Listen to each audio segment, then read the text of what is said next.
Canal del Congreso, el canal de la Unión, presenta.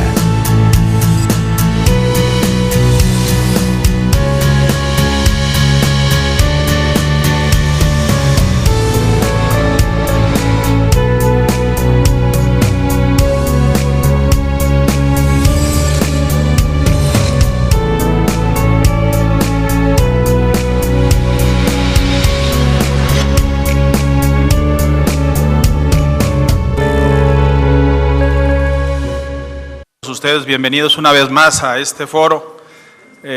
Una disculpa a nombre de mis compañeros senadores y del mío propio, en virtud de que seguimos en este momento en sesión aquí abajo en el Pleno del Senado, pero obviamente por respeto al tiempo y a la disposición de todos ustedes, acordé con mis compañeros, ellos se van a incorporar en un momento más, tanto el senador Javier Lozano, el senador Luis Armando Mariscal y la senadora Alejandra Barrales, que pudiéramos ir avanzando para efectos de aprovechar pues este tiempo. Y desde luego pues les agradezco mucho una vez más a nombre de todas y todos mis compañeros senadores la asistencia a esta mesa de trabajo, de reflexión en un tema tan importante para los mexicanos y desde luego para todos los que estamos involucrados en este tema fundamental que es mejorar la calidad y la condición de vida a través del salario de los mexicanos.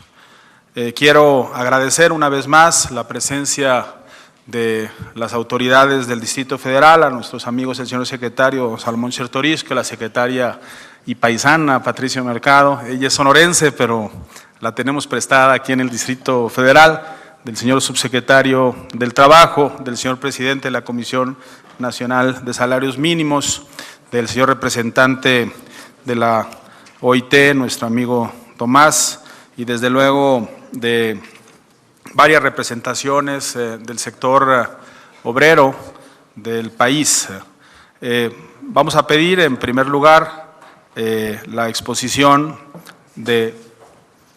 Perdón, se incorpora ya otro senador, nuestro compañero también de la Comisión del Trabajo.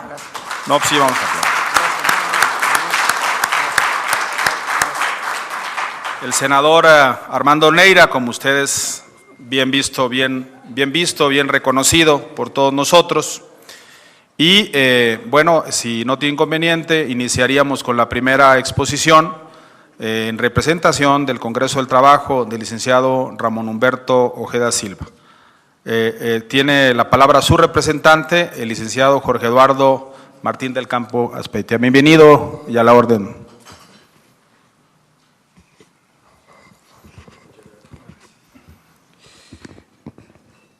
Muchas gracias, señor senador. Saludamos respetuosamente a las Comisiones Unidas de Trabajo y Previsión Social y Productividad del Senado de la República, de manera particular a su presidente, el señor senador Gándara Comú, presidente de la Comisión de Trabajo y Previsión Social, al señor senador Armando Neira, al señor subsecretario, representantes del Gobierno Federal, del Gobierno del Distrito Federal, de diversos organismos del sector patronal, de organismos internacionales, el director de la OIT regional, Tomás Boysen, y medios de comunicación y todos ustedes. Gracias. Igualmente saludamos respetuosamente a los compañeros de las diversas organizaciones de trabajadores. Compañeras y compañeros, buenas tardes. El trabajo decente y el salario digno son dos pilares sobre los que se soporta la justicia social en México, dado que brinda al trabajador dos elementos inalienables: libertad e igualdad. Inspirados en la justicia social y en la salvaguarda de los derechos de los trabajadores, el Congreso del Trabajo agradece a esta honorable Cámara de Senadores la oportunidad para compartir puntos de vista que puedan robustecer el salario de los trabajadores, la productividad humana y la formalidad laboral. Es necesario, antes de entrar en el tema neurálgico sobre productividad y cadenas de valor que para el Congreso del Trabajo es muy atractivo, remitirnos a un antecedente del cual no podemos renunciar. El constituyente permanente, al detallar la importancia de las justas demandas sociales y de sus luchas por la emancipación del movimiento obrero de principios del siglo XX, al tiempo que reafirmando soberanía y derecho a la autodeterminación, precisó dentro del texto constitucional un cúmulo de libertades y derechos, poniendo su acento en el combate a la pobreza y la desigualdad social. Asimismo, se asentó la base de la estructura y la organización del trabajo. Más aún, estipuló en la fracción sexta del artículo 123 la sustancia de cómo debe de ser el salario mínimo, debiendo ser suficiente para satisfacer las necesidades normales de un jefe de familia en el orden material, social y cultural y para proveer a la educación obligatoria de sus hijos.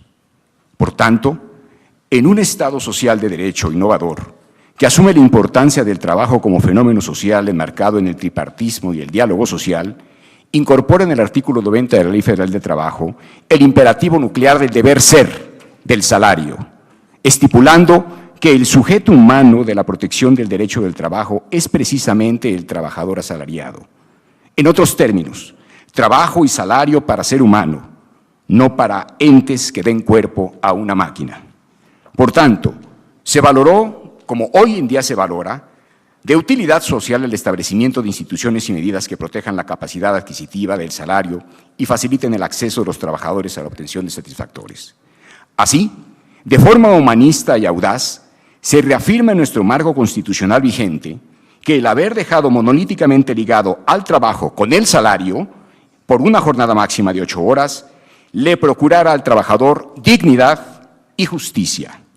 Por eso mismo, y al considerar que el trabajo no es una mercancía, se buscó precisar de un fuero protector al salario a favor del trabajador y su familia como un elemento enérgico contra la desigualdad. Todo lo anterior fue una inspiración jurídica y política llena de gran sentido y lucidez. Pero, ¿qué sucede con el salario, particularmente con el salario mínimo? Durante las últimas 2 décadas, su espectacular incremento, lo único que ha conquistado es frustración y rabia entre los trabajadores. ¿Qué hace confirmar una teoría que nos parece perversa respecto de Bernard Mendenhall, quien consideraba que los salarios bajos son un requisito necesario e imperdonable para el aumento de la riqueza en un país capitalista, dado que, en una nación libre en la que no se permite la esclavitud, la riqueza más segura consiste en una multitud de pobres laboriosos. Ese solo hecho de asumir hoy día como válido e inapelable, donde el salario mínimo carece de sustento económico y social reivindicatorio, ya que es notoriamente insuficiente para solventar las necesidades básicas del trabajador y su familia, donde el salario mínimo, al igual que otros salarios profesionales que superan el mínimo, se encuentran muy lejos del costo de la canasta básica alimenticia señalada por la Coneval y muy por debajo de la línea de bienestar mínimo reconocido por la Comisión Económica para América Latina y el Caribe, no únicamente fractura la Constitución de México, sino que es un tácito reconocimiento de que los trabajadores que perciben salarios por debajo de la línea de bienestar mínimo se encuentran en un contexto legitimado de cierta discriminación, desigualdad y exclusión, lo cual es legislativamente injusto, políticamente insostenible, éticamente inaceptable, humanamente insoportable y socialmente insurreccional.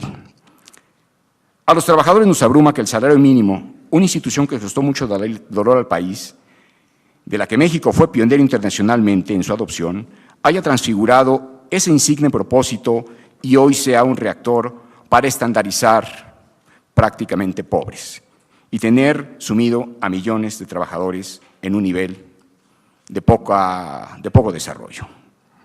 Por ello, pedimos a ustedes, senadores, que no permitan que a la Constitución se le ampute o esterilice esa poderosa herramienta de justicia social llamada salario mínimo, y reconocemos que en la figura del salario es el medio más no el fin para combatir la pobreza, por lo que abordar la gran cuestión social del salario desde el punto de vista de la productividad y con carácter redistributivo y no con criterios de control a la inflación inmersos en una economía globalizada, no es una cosa simple.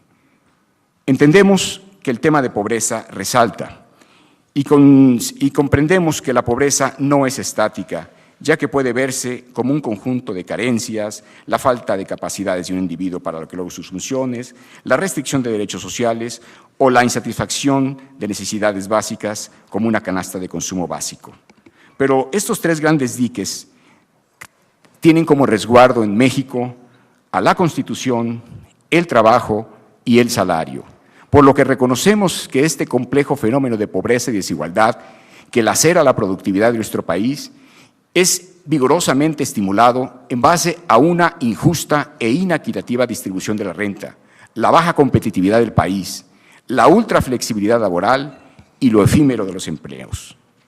Un papel devastador en este tema lo preside el ruinoso sistema financiero que no está funcionando en México. Es promotor de la usura y la especulación, cuyo inmoderado proceder no solo deprime la salud de la economía de los mexicanos, sino resta productividad a los actores de la producción y afecta negativamente el florecimiento de talentos y emprendedores mexicanos para la innovación y el desarrollo de nuevas tecnologías.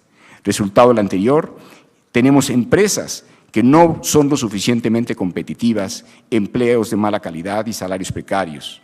Estas anomalías y distorsiones en el mundo del trabajo pueden combatirse desde el punto de vista de la productividad, pero para ello tendremos nosotros que llegar a definir una productividad de acuerdo a los sectores y por áreas, vincularlas, hacerlas factibles, que puedan posibilitar la prosperidad en mediano plazo a los trabajadores y desde ahí canalizar el incremento de los salarios y un crecimiento sostenido de las economías del país, de las economías locales y la economía nacional.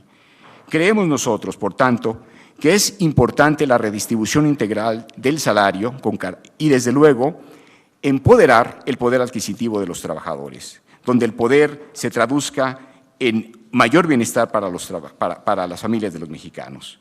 Nos parece inadecuado también que se compense parte de la inflación o la inflación en base a mantener salarios bajos. Creemos que la economía mexicana, en base a las reformas estructurales que aprobó la Cámara de Diputados y de Senadores recientemente, son la piedra de toque para el país crezca sistemáticamente y en base a ello también poder impulsar la productividad del país. Recientemente fue enviada a la Cámara de Diputados por el señor Presidente de la República una flamante iniciativa que tiene que ver con la competitividad del país. Esta iniciativa, lo que hemos podido observar, tendrá frutos en el mediano plazo en tanto se pueda vincular con estímulos directos a las medianas empresas o a las empresas que le den valor agregado al trabajo. Las cadenas de valor productivo pueden funcionar siempre y solo cuando se vinculen a programas nacionales y, desde luego, la Secretaría del Trabajo y Previsión Social, que juega un papel importantísimo en este momento, atienda la regularidad con que el empleo se está dando y, desde luego, impulsar medidas estratégicas para articular la prosperidad de las empresas nacionales. Vamos a dar, si ustedes nos lo permiten, una pequeña síntesis de los puntos que el Congreso del Trabajo propone respecto a este problema de salarios, productividad y formalidad. Se reconoce que la figura del salario mínimo como una herramienta eficaz de la justicia social y al salario mínimo como un instrumento idóneo para combatir la pobreza y la desigualdad. Se reconoce igualmente que para la implementación del nuevo salario mínimo, los interlocutores sociales tenemos un papel determinante en este diálogo a fin de tomar las decisiones aceptadas en el diálogo tripartita. Tercero, se ratifica la importancia del organismo público descentralizado que es la Comisión Nacional de los Salarios Mínimos, la cual deberá analizar a fondo su funcionamiento a efectos de reestructurar su reglamento y actualizar su operatividad en el mundo del trabajo actual. Debemos desvincular igualmente el salario mínimo como referente de la legislación federal vigente y de las legislaciones de los estados, municipios del país, así como todos aquellos conceptos que les sean ajenos, tales como medidas y conceptos financieros y administrativos o de cualquier otra índole. Creemos que es necesario establecer un salario mínimo de garantías que dé cumplimiento o se aproxime lo más próximo, discúlpenme el perogrullo, pero que esté próximo al que el texto constitucional establece. Creemos nosotros necesario homologar de forma periódica los incrementos del salario conforme a la productividad del país, de tal suerte que la línea de bienestar y la productividad poco a poco lleguemos a un punto que se equilibre para efectos de la mayor generación de empleos en el mediano plazo. Logrado lo anterior, creemos nosotros que de conformidad con el Programa para Democratizar la Productividad 2013-2018, que el Gobierno de la República brinde los bonos y los estímulos directos a efectos de que las unidades económicas puedan invertir o dedicarse de forma responsable al gran tema que hoy nos convoca, la productividad y la formalidad laboral. Por tanto, agradecemos esta participación a los señores senadores y a esta mesa que amablemente han invitado al Congreso del Trabajo. Muchas gracias.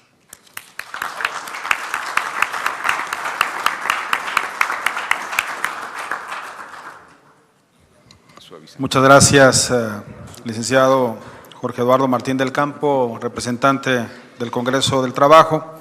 Y ahora solicitaríamos al doctor Salmón Chertoriski Wondelberg, secretario de Desarrollo Económico del Distrito Federal, nos brinde su exposición. Muchas gracias. Inicio agradeciendo de corazón al senador Gándara el ímpetu que le ha puesto a este tema para lograr un foro en una de nuestras más altas tribunas que toque en el centro de algunas de nuestras grandes preocupaciones. Saludo al senador Neira y a mi amigo el senador Javier Lozano. Le agradezco su presencia. Saludo a mis compañeros de panel y sin más, yo iniciaría con lo siguiente. Llevamos más de 5 meses en la discusión acerca del salario mínimo. Es decir, hay muchos temas que fueron expuestos en un primer momento que a lo largo de estos meses han sido resueltos. Hay objeciones legítimas que fueron manifestadas a lo largo de estos meses y de forma respetuosa, de forma seria y siempre robusta, basándose en evidencia y en la más moderna teoría económica que ha sido resuelto ya. A finales del mes de agosto, el jefe de gobierno presentó el documento hacia una política de recuperación del salario mínimo que está a la disposición de todos ustedes. Es un documento elaborado con la mayor seriedad entre juristas, economistas, historiadores, que trata de hacer un planteamiento, otra vez, absolutamente robusto. Es por ello que en este foro en el Senado, y ya habiendo tenido en el Senado la oportunidad de presentar este documento, les pido que me permitan simplemente irme a algunas ideas que consideramos nosotros ya fueron superadas y que pueden entonces tomarse como punto de partida para los diálogos y las reflexiones que tienen que continuar. Empezaría diciendo que es lo que ha pasado en los últimos meses alrededor del salario mínimo, quizá una de las primeras veces en nuestra época moderna, en donde la política económica, quizá la menos pública de las políticas públicas, se ha discutido de manera absolutamente abierta, transparente, escuchando en todo momento cada una de las voces. Empezaría pues con algunos puntos muy concretos.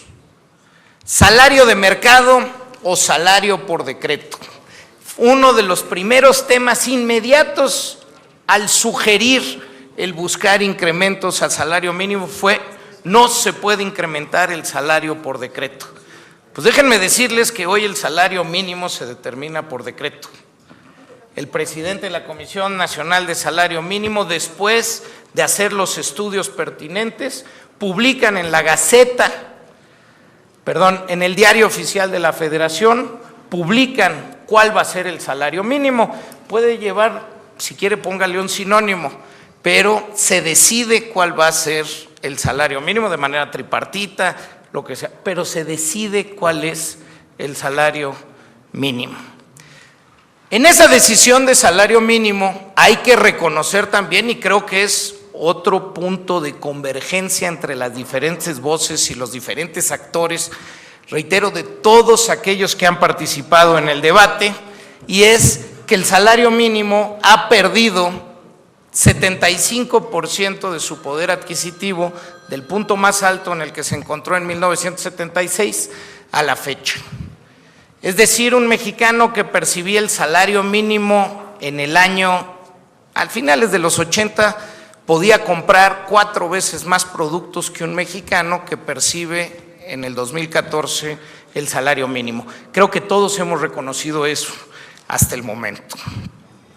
Segundo punto, la flexibilización laboral, que muchos, como el senador Lozano, han luchado por ella, exige al mismo tiempo la existencia de salarios mínimos. ¿Y por qué? Nos podríamos ir a la más pura teoría económica, en donde el premio Nobel Stigler, por ejemplo, ha demostrado que existe el fenómeno del segundo mejor óptimo, es decir, mercados no perfectos, en donde ya existen distorsiones como puede ser poder monopsónico de empresas para determinar salarios por debajo del equilibrio. El intervenir por parte del Estado con otra distorsión puede acercar pues a un salario óptimo. Y no es una discusión de México y no es una discusión de la Ciudad de México nada más, es una discusión que se ha dado en el mundo.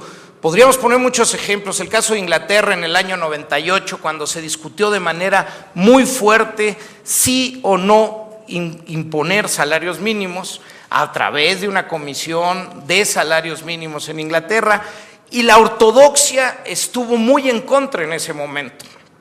A 15 años, inclusive la revista The Economist, que es de las publicaciones la más conservadora en la materia, ha dicho que de lo que se había pensado en el 98, a 15 años, con la evidencia que existía para Inglaterra, lo que se podía definir es que el salario mínimo había traído puros beneficios y los predicamentos de los espacios negativos no se habían dado o no se habían manifestado, siempre y cuando los salarios mínimos fueran incrementando de manera gradual, racional, moderada, responsable. Hay otros ejemplos. Alemania acaba de imponer por primera vez salario mínimo en su historia, un país en donde la fuerza sindical, un país muy industrializado, los propios sindicatos a través de las negociaciones contractuales lograban salarios justos. Sin embargo, cuando la economía alemana empieza también a transformarse y se va a servicios y a consumo, existen trabajadores que no tienen a la fuerza sindical para que pueda cuidar o velar por sus salarios, y se hace pertinente la intervención del Estado a través de salarios mínimos. Ojo, en Alemania el salario mínimo que se determinó es de 8,50 € la hora. El caso de Estados Unidos es muy particular porque además del salario mínimo nacional, existen los estados y las ciudades que pueden determinar salarios mínimos por encima de esos salarios. Entonces Estados Unidos nos da laboratorios muy interesantes para evaluar ciudades que, cruzando la frontera con diferentes salarios mínimos, han tenido efectos encontrados. Y no solo ello, hay casos como el último, en el caso de Seattle, Washington, que acaba de terminar un salario mínimo de $15 la hora. Otro de los temas que creo que quedaron superados es el tema productividad y salario mínimo. ¿Qué más podemos estar de acuerdo que el salario mínimo y el salario en general tiene que estar relacionado con la productividad? Las remuneraciones tienen que estar asociadas a la productividad. Sin embargo, también hay que tomar en cuenta nuestra historia y hay que reconocer que no hemos tomado en las últimas décadas la productividad como parte de la determinación de los salarios mínimos. Si tan solo hubiéramos tomado el salario mínimo los incrementos al salario mínimo de acuerdo a la productividad, que efectivamente ha sido modesto el incremento de la productividad nacional. Si hubiéramos tomado la productividad a partir del año 2000 a la fecha, en lugar de 67 pesos con 29 centavos, el salario mínimo hoy sería 100 pesos. Tan solo habiendo tomado la productividad del año 2000 a la fecha. No solo ello, si ven esta gráfica, los dos países más productivos de Latinoamérica somos México y Chile. Efectivamente, no es la productividad que deseamos, pero comparado con nuestros pares latinoamericanos, tenemos de las productividades más altas. Sin embargo, el salario mínimo en Chile es uno de los más altos de Latinoamérica y el salario mínimo en México es igual al de Nicaragua o Bolivia, que son los países menos productivos. De manera más clara nos han dicho, tenemos que crecer en la educación y entonces vamos a poder ser más productivos. El mismo mexicano que pisca fresa en México se va a Estados Unidos e inmediatamente su salario se incrementa sin que su productividad o sus capacidades o su formación haya cambiado en ningún sentido.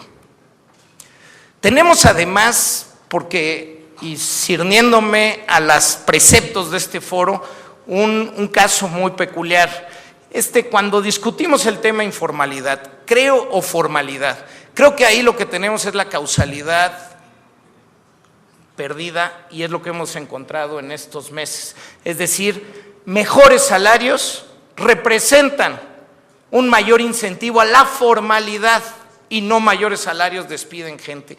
Pero no basta con lo que digamos, sino basta la teoría económica y lo que ha sucedido en el resto del mundo, en todos los países donde se han hecho incrementos graduales, moderados y responsables, como es el caso de Uruguay, de Brasil, de Chile, ya decía Inglaterra, lo que ha crecido es la formalidad y ha crecido el empleo. Y en donde ha disminuido el empleo, esto no ha sido estadísticamente significativo. Pero reitero, vayámonos a los modelos y vayámonos con seriedad a los datos. En México existían hasta el año 2012 3 zonas de salario, la zona A, la B y la C. Se determinó que la zona B se aparejara a la zona A, es decir, la zona B creció más de lo que la inercia de las últimas décadas hubiera llevado en su crecimiento. Ustedes pueden ver en la gráfica que el salario de la zona B subió más que proporcional en el primer trimestre del 2013, lo cual nos da un laboratorio natural muy interesante para evaluar, es decir, es en nuestro territorio, son condiciones bastante similares a las actuales y aunque la magnitud es pequeña, nos da dirección de qué puede suceder. Y lo que con este modelo encontramos es que en la zona B de nuestro país aumentaron más los salarios reales de los trabajadores con menores ingresos, lo que es casi obvio, no tuvo un efecto para un mayor desempleo y se redujo el tránsito hacia la informalidad, es decir, hubo mayor propensión a la formalidad. Y debo de añadir una cosa, es la zona del país donde menos incrementaron los precios, es decir, la zona donde más subió el salario mínimo es donde menos incrementó la inflación. En estas 3 zonas, reitero, es un laboratorio para nuestro país. Quinto, el salario mínimo es una política universal que ha cambiado en la última década en Latinoamérica. Si ustedes ven en esta gráfica, el óvalo es México. En el año 2000 teníamos un salario muy bajo, en el año 2011 tenemos un salario mínimo muy bajo. En muchos países de Latinoamérica se ha revertido esta tendencia en la última década. Creo que el caso más parecido a México, no por el tamaño de su economía, pero por las condiciones con las que inició su incremento, es Uruguay, en donde tenían un salario muy bajo, tenían un salario que estaba ligado a ser una unidad de cuenta y sin embargo incrementaron del 2004 al 2014 en más de 200% su salario mínimo, con mayor empleo, con mayor crecimiento, con menor informalidad e impactando de forma importante en la superación de la pobreza y el combate a la desigualdad. En resumen, el debate mexicano, creo yo, y esto lo debemos de celebrar, ha avanzado y de alguna manera nos han estos meses ayudado a desmentir varias hipótesis y objeciones que no se sostienen con los datos reales.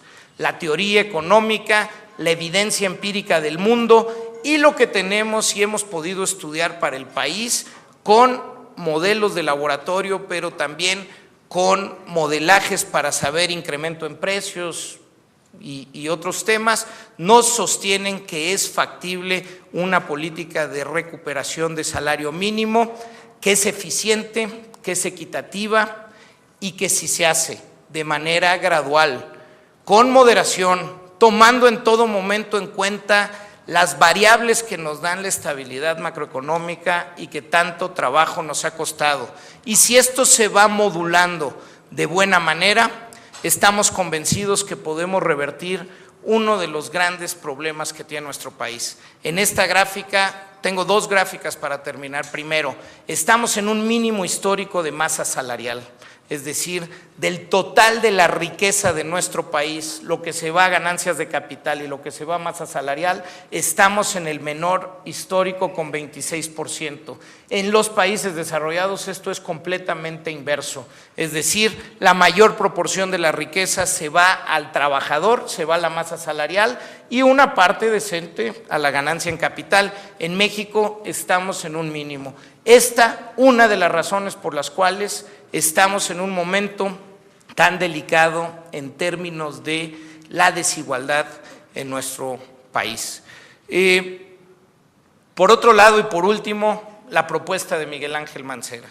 El cilindro que ustedes ven en medio es el salario mínimo actual en la zona A de nuestro país, 2,018 pesos, 67 pesos con 29 centavos. Según Coneval, la línea de bienestar mínimo, es decir, una canasta alimentaria para un adulto y un dependiente, tendrían que ser 82 pesos con 86 centavos. Es decir, lo mínimo para no estar en pobreza extrema. Somos el país latinoamericano que está más lejos su salario mínimo de la línea de pobreza extrema. En un primer momento, lo que hemos propuesto es que el incremento sea de 15 pesos con 56 centavos para poder alcanzar por lo menos esa canasta. Evitar lo que en la teoría económica se conoce como el working poor, es decir, una persona que a pesar de trabajar en el mercado formal una jornada completa, llegue a su casa y siga siendo pobre. Y en el mediano plazo, por supuesto, lo que se busca es el texto constitucional, como dice Eduardo, que vayamos por los 171 pesos del 2014 en el tiempo que sea necesario, pero que ese sea nuestro horizonte para poder alcanzar la línea de bienestar, es decir, una canasta alimentaria y no alimentaria. Hagamos pues un primer ejercicio para incrementar y a partir de ahí, con responsabilidad y gradualidad, vayamos incrementando hasta llegar. El centro de la propuesta es que en el mercado formal saque de la pobreza y no genere más pobres. ¿Qué le toca al legislativo en una primera etapa? Sin lugar a duda, desvincular, desindizar o desindexar el salario mínimo. Mientras este siga ligado a los créditos de Infonavit, al financiamiento de los partidos y a las multas, va a ser muy difícil hablar del salario mínimo en sus propios términos. Un primer avance necesario y fundamental es que se desindice el salario mínimo como unidad de medida. Ya existen iniciativas de ley para crear la unidad de cuenta del Estado mexicano y ya está narrado por el Instituto de Investigaciones Jurídicas y el CIDE todo lo que se tiene que hacer para que esto sea posible. El jefe de gobierno ya envió una iniciativa a la Asamblea para hacerlo en lo local y ese es el primer tema en el que podemos avanzar. Reitero, incrementar y pensar que se puede incrementar el salario mínimo en nuestro país no es solo un tema de justicia, lo es en su principio,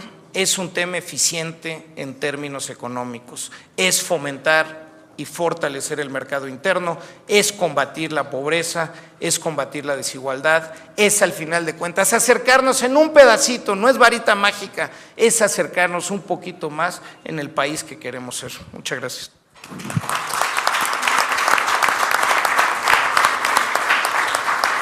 Muchas gracias por su exposición, doctor Salomón Chertoriski. Le vamos a solicitar ahora a la licenciada Patricia Mercado Castro, secretaria del Trabajo y Fomento al Empleo del Distrito Federal, su exposición.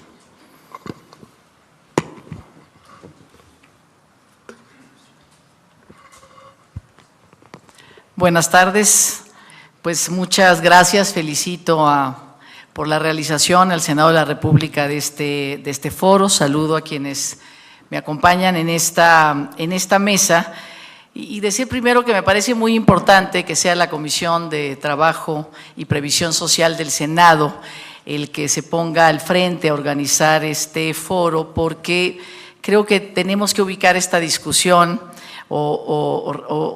ubicar esta discusión muy claramente en lo que es el trabajo en nuestra Ley Federal del Trabajo. Y desde ahí, finalmente desde ahí, pensar en lo que tenemos que hacer con respecto a lo que el gobierno de la Ciudad de México, a este respecto, el aumento del salario mínimo y lo que ha expresado el secretario de Economía, tendríamos que, digamos, esa sería la base para la discusión. El artículo 3, y simplemente lo voy a leer para ubicarnos en este lugar, el artículo 3 de la Ley Federal del Trabajo dice: el trabajo es un derecho y un deber social, no es un artículo de comercio. Exige respeto para las libertades y dignidad de quien lo presta y debe efectuarse en condiciones que aseguren la vida, la salud y un nivel económico decoroso para el trabajador y su familia. Me parece que recordarnos este artículo y nuestra ley es absolutamente pertinente para esta discusión. Creo que durante esta mañana y seguramente esta tarde y el día de mañana impulsamos un debate, como se ha dicho aquí, de manera seria, de manera responsable, pero con el objetivo de construir acuerdos. El jefe de gobierno puso en la mesa: construyamos un acuerdo nacional. Fue a la CONAGO, se formó una comisión de 15 gobiernos para analizar la propuesta y hoy estamos aquí en el Senado. La idea es construir un acuerdo nacional. Tenemos algunos elementos de diagnóstico, creo que los más, que nos empatan, es decir, unos elementos de diagnóstico en los cuales estamos de acuerdo. Uno es la falta de crecimiento económico, la precarización laboral y desigualdad, la caída sostenida del mercado interno, la caída vertiginosa del poder adquisitivo del salario.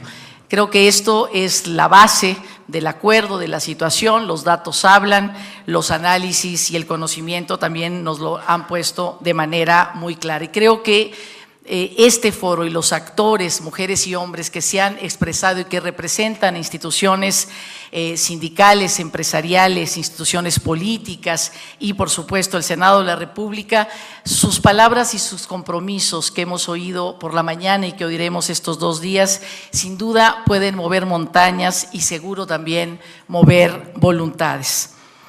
El resultado de estos 2 días, junto con la decisión de la CONAGO y las acciones del jefe de gobierno, en el camino del cómo sí se puede, como él ha planteado, esperemos sienten las bases para un gran acuerdo nacional sobre la necesidad de aumentar el salario mínimo.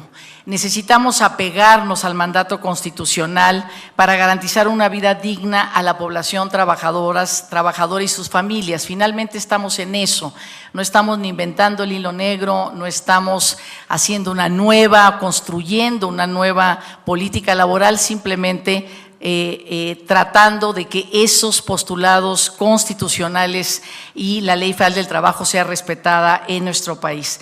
Para el gobierno de la Ciudad de México, el empleo tiene al empleo desde su programa de desarrollo, su programa de gobierno, planteó cómo el empleo es la mejor política social, la pondría en el centro de la política social, pero un empleo con apellido, que genere trabajo digno, decente, y de nuevo vuelvo a leer la Ley Federal del Trabajo. Se entiende por trabajo digno decente aquel en el que se respeta plenamente la dignidad humana del trabajador, no existe discriminación por origen étnico, nacional, género, edad, discapacidad, condición social, condiciones de salud, religión, condición migratoria, opiniones, preferencias sexuales o estado civil. se tiene acceso a la seguridad social y se percibe un salario remunerador. Se recibe capacitación continua para el incremento de la productividad con beneficios compartidos y se cuenta con condiciones óptimas de seguridad e higiene para prevenir riesgos de trabajo. Se tutela también la igualdad sustantiva o de hecho de trabajadores y trabajadoras frente al patrón y garantiza la libertad de sindicalización y derecho de huelga. Quiero resaltar, me parece pertinente para esta discusión de este postulado de la Ley Federal del Trabajo sobre trabajo digno y decente, dos de sus derechos. Primero, el trabajo digno y decente que marca esta ley es aquel donde se percibe un salario remunerador, dice. ¿Con qué elementos podemos definir el concepto de remunerador? Hasta ahora ha sido con base en la inflación estimada.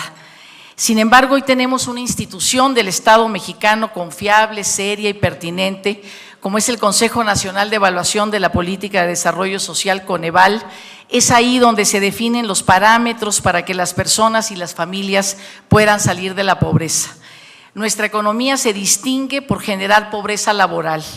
Hoy un trabajo formal no necesariamente es signo de bienestar.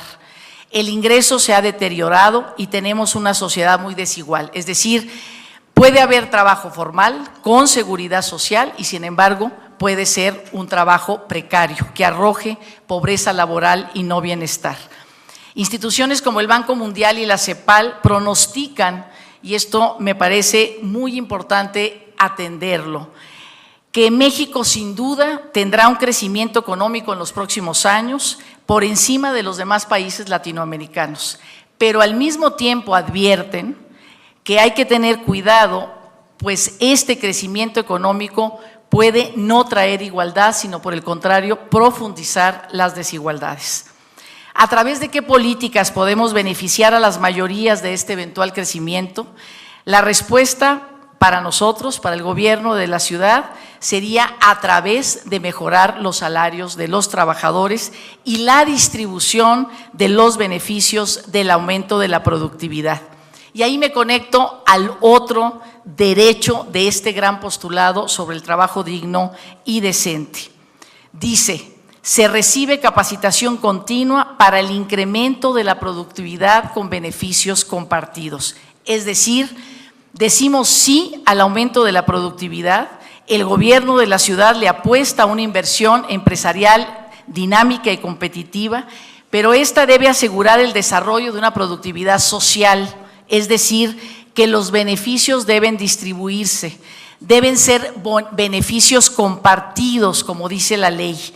Ya se ha dicho aquí, el análisis que presenta por el secretario de Desarrollo Económico, que presenta el jefe de gobierno Miguel Ángel Mancera, demuestra cómo la productividad laboral ha crecido y los salarios han caído durante los últimos 20 años. Hemos perdido más de 1 millón de empleos donde se ganaban más de 5 salarios mínimos. Esto significa que no se han distribuido los beneficios de la productividad. Han caído los ingresos, los trabajadores que ganan más de 5 salarios mínimos y han aumentado los que ganan entre 1 y 3. Por eso hay una deuda pendiente que debemos pagar por el bien de los que menos tienen e iniciar con esta acción un círculo virtuoso de trabajadores reconocidos salarialmente, capacitados, productivos y una nueva generación de empresarios y de empresas más competitivas. El trabajo formal es también con seguridad social, es decir, con seguridad social, como decía, puede ser también precario, precisamente por la falta de los otros elementos del trabajo digno y decente, sobre todo las percepciones salariales. En nuestra ciudad se genera el mayor número de empleos formales del país, es decir, de los que cuentan con seguridad social. De septiembre del 2013 al mismo mes del presente año se crearon 125,000 empleos con estas características, que representan el 19% del total nacional.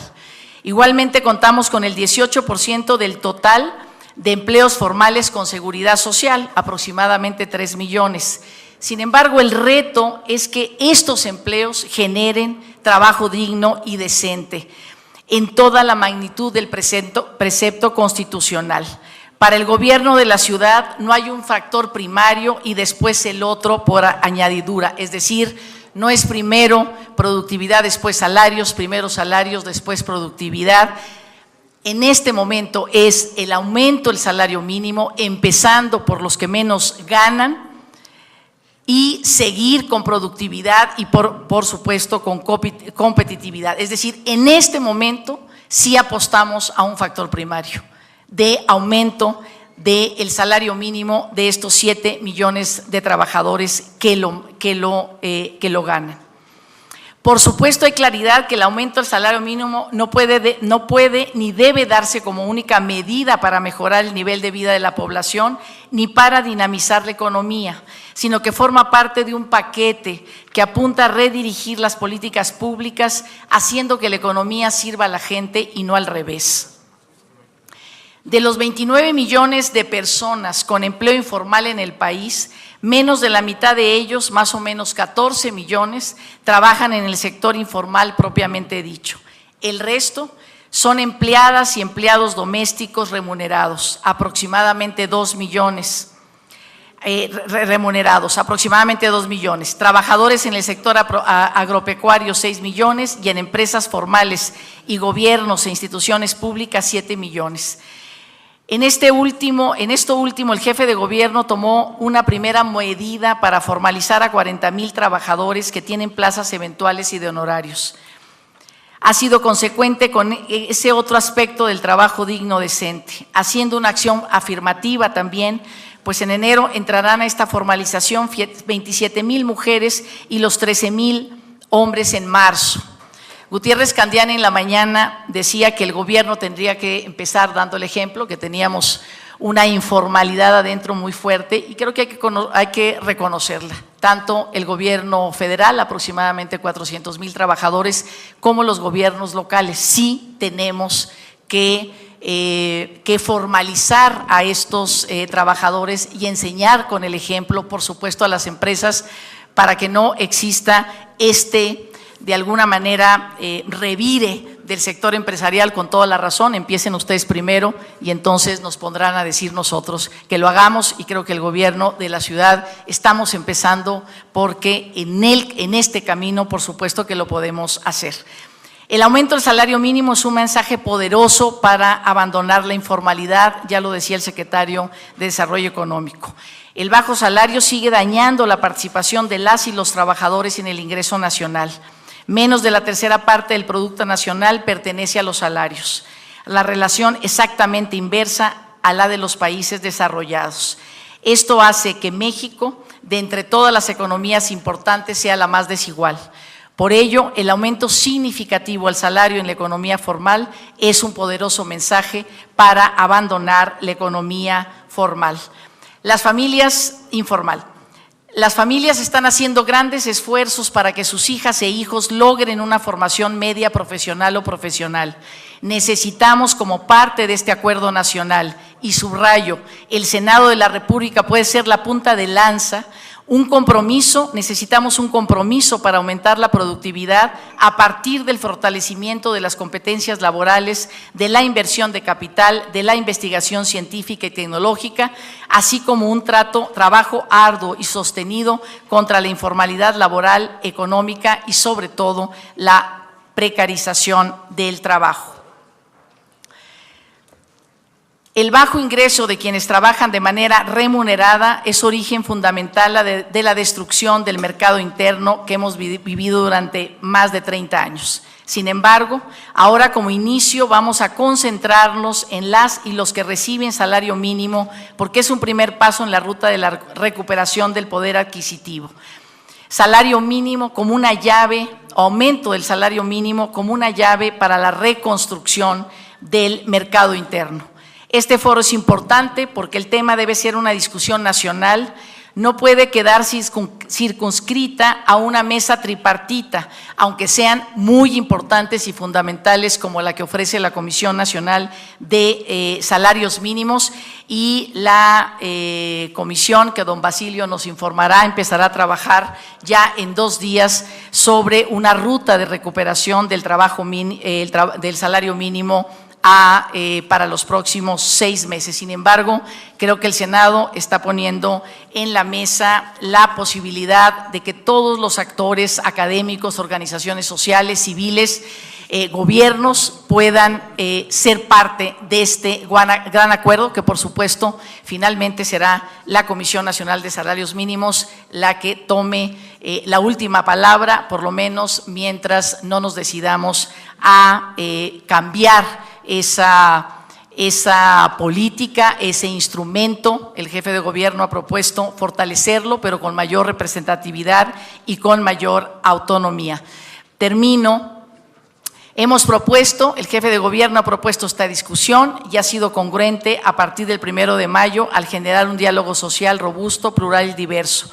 Ojalá y nos atrevamos como país a tomar medidas acertadas, donde todos tendremos que poner algo y dejar de ganar algo para favorecer a los que menos tienen y para alentar un círculo virtuoso donde resulten muchas y muchos ganadores, tanto en el campo como en la ciudad, en la calle y en la casa.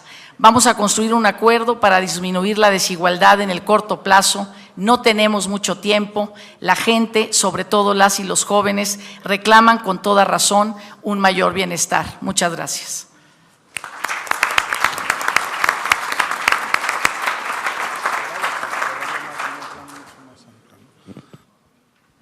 Muchas gracias a la licenciada Patricia Mercado por su exposición. Le solicitamos ahora el uso de la palabra al licenciado Francisco Hernández Juárez, presidente de la Unión Nacional de Trabajadores UNT. Gracias. Buenas tardes. Antes que nada, quiero agradecer la invitación, la gentil invitación que me hicieron para participar en este foro al Senado de la República. Estoy convencido en la medida que se amplíe el espacio de participación para resolver y discutir un tema tan importante, en mi opinión, aumenta las posibilidades que esto pueda concretarse en una acción que vaya precisamente en la dirección del aumento de los salarios mínimos, en principio y en general de los salarios contractuales. Agradezco, reitero, esta invitación y estoy seguro que el Senado hará valer su presencia, hará valer su influencia para que podamos arribar lo más pronto posible a una solución satisfactoria. Solo quiero muy rápidamente, para no entrar en presiones de tiempo por la participación de los demás compañeros, decirles a ustedes que la Unión Nacional de Trabajadores ha venido impulsando de manera permanente la mejoría de los salarios de los trabajadores. Y nos alegra que esta iniciativa haya operado de manera que hoy pues está prácticamente presente en la agenda nacional. No hay manera de eludir hoy el tema y cada vez hay más participación de los gobernadores, ahora de la Cámara de Senadores, del Gobierno del Distrito Federal y del Gobierno también federal. Para nosotros, desde el momento mismo que el secretario de Trabajo ha estado promoviendo la desvinculación del salario mínimo de los otros indicadores, nos hacía notar que estaban trabajando en esta dirección y desde luego la iniciativa que se ha enviado para la productividad nos parece que también abonan en esta dirección.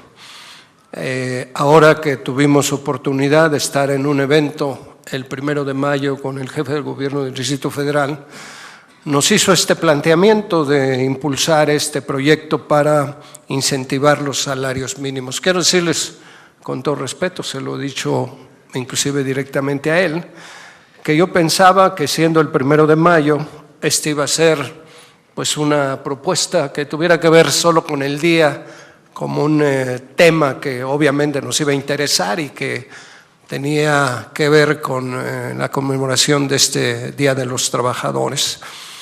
Pero la verdad hemos tenido que reconocer en la Unión Nacional de los Trabajadores que el tema no fue solo coyuntural, que no fue solo un tema que se iba a plantear por los salarios, por el Día de los Trabajadores, sino que era un tema que realmente tenía que resolverse en el país. Creo que vamos en la dirección correcta y quiero decirles que la Unión Nacional de Trabajadores va a apoyar y a impulsar todas las propuestas que vayan en esa dirección, y quiero decirlo con mucha claridad, lo vamos a hacer con toda responsabilidad. Ni queremos que con un aumento de esta naturaleza se desate la inflación, ni queremos actuar irresponsablemente, ni queremos actuar imprudentemente, pero lo que sí queremos es que por el camino más corto que sea posible se dé respuesta a un planteamiento de esa naturaleza. En mi opinión, esto ya es irreversible, porque estoy seguro que el gobierno del Distrito Federal va a poner en marcha esta decisión que ha anunciado para enero, y entiendo que hay más de un gobernador que está interesado en seguir esta misma ruta, de manera pues que los demás no van a poder simplemente esperar a ver qué ocurra. Me imagino que en todos los estados va a haber preocupación de los trabajadores y van a esperar una respuesta semejante a la que se está implementando en estos momentos. No va a haber ninguna forma de eludir esta responsabilidad. Por eso creo que lo mejor es ponernos de acuerdo, por eso creo que lo mejor es predecir los acontecimientos y no esperar a que salgan de un contexto de consenso que me parece que debería ser el más apropiado. Yo creo que México, desafortunadamente, está pasando lamentables vergüenzas en este momento. Yo siento que la imagen del país se ha deteriorado de manera muy preocupante, y me parece que debemos tener la capacidad para mandar señales de que somos capaces de ponernos de acuerdo y resolver situaciones que le preocupan y le afectan a la mayoría de los mexicanos. Más que programas asistenciales, se requiere de este tipo de respuestas: mejorar el salario, que logre que los trabajadores mejoren su propia condición. Y si bien es cierto que ayuda que puedan ser estas decisiones consensadas por los gobiernos, por el gobierno federal, por los estados, canalizados institucionalmente a través de la Comisión Nacional de Salarios Mínimos, me parece también que debe quedar claro que los trabajadores no podemos estar dependiendo de la generosidad, de la buena fe, ni de los empresarios, ni de los gobiernos. Una vez resuelto el tema de los salarios mínimos, eventualmente va a tener impacto sobre los salarios contractuales. Y los propios compromisos del gobierno mexicano firmados con la OIT dejan con mucha claridad claro de que los trabajadores solo están en condiciones de igualdad frente a los empresarios y a los gobiernos cuando pueden operar en libertad sus sindicatos. Y yo creo que ajustándonos a estas disposiciones y promoviendo realmente que la sindicalización en México sea una realidad, somos de los países no solo con los más bajos salarios del mundo, sino con los más bajos niveles de sindicalización en el mundo.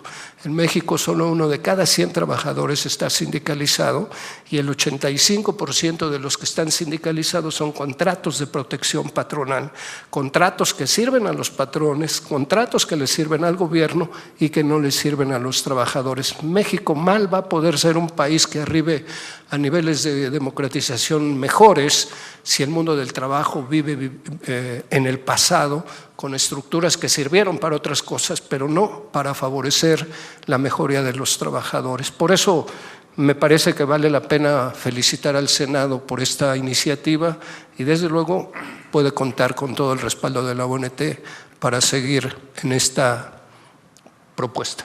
Gracias, muy amables por su invitación.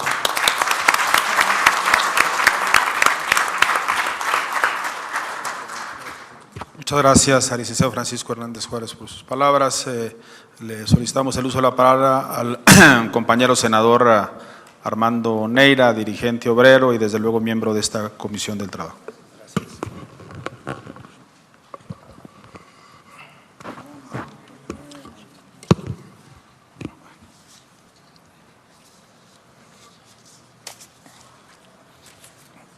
Gracias, compañero presidente. Con el permiso de las comisiones y de todos los invitados y los compañeros sindicalistas de las diferentes centrales obreras pertenecientes al Congreso del Trabajo. Les envío un saludo de nuestro dirigente nacional, el compañero licenciado Joaquín Gamboa Pascué, que está muy interesado y coincide en esta reforma a los salarios mínimos. Es por ello que en una forma muy concreta, podemos señalar que el constituyente del 17, no obstante que el 123 constitucional se determina y pasan 14 años para que nazca la Ley Federal del Trabajo y ahora celebramos 83 años de la misma y no hemos podido corresponder a los trabajadores como se merecen sus familias. No hay mejor salario que el que puede pactar el trabajador con su empleador de acuerdo a la capacidad económica de los sectores productivos. Pero como se ha mencionado aquí, hay una coincidencia de las 6 organizaciones políticas en el Senado que lleguemos a buen puerto con esta reforma. Es por ello que, con todo respeto, el compañero Fidel Velázquez, descanse en paz, expresaba que los salarios suben por las escaleras y la inflación sube por los elevadores. Esto, compañeras y compañeros, nos motiva a hacer unos comentarios de la Ley Federal del Trabajo y unas consideraciones para que con lo que ustedes aporten, con la representación auténtica de los trabajadores, podamos hacer un documento que nos dé la base para una iniciativa y lleguemos de una vez por todas a una verdadera reforma de la Ley Federal del Trabajo. El artículo 153, fracción primera, señala que se entiende por productividad el resultado de optimizar los factores humanos, materiales, financieros, tecnológicos, organizacionales que concurren en la empresa, en la rama o en el sector para la elaboración de bienes o la prestación de servicios con el fin de promover a nivel sectorial, estatal, regional, nacional e internacional y acorde con el mercado al que se tiene acceso, su competitividad, sustentabilidad, mejorar su capacidad y su tecnología y su organización e incrementar los ingresos, el bienestar de los trabajadores, distribuir equitativamente sus beneficios. Es por ello que hago las siguientes consideraciones y repito, para que ustedes en su momento nos auxilien para mejorar el documento. Consideraciones. Primera, una alternativa viable para incrementar los ingresos de los trabajadores sin impactar negativamente en los costos laborales y menos aún con impactos en la inflación es el promover una cultura de la productividad en el cual los patrones paguen efectivamente el valor agregado del trabajo. Los trabajadores se capaciten y participen eficientemente en el desarrollo de su actividad y que los sindicatos abonen, representen realmente a sus trabajadores y el Estado apoye imparcialmente a los sectores productivos. Segundo, el 97% de las empresas productivas del país están clasificadas como micro y pequeñas empresas que están dentro del rango de dar ocupación de 1 a 50 trabajadores y que éstas, en muchos de los casos, carecen de la capacidad económica y tecnológica para desarrollar una productividad competitiva. Lo cual serán las acciones, ¿cuáles serían las acciones o políticas del Gobierno federal para impulsar la productividad en este sector? Tercera y última, es una necesidad el impulsar la productividad y la capacitación en las relaciones obrero-patronales como una alternativa efectiva del mejoramiento, ingreso y del nivel de bienestar de los trabajadores. Con el fin de fomentar la relación obrero-patronal para una mayor productividad, se propone que el Gobierno federal establezca estímulos fiscales, desgravando los ingresos que obtengan los trabajadores vía contrato colectivo de trabajo, incentivos, premios, bonos derivados de la capacitación y de la productividad. ¿Es cuánto, señor presidente?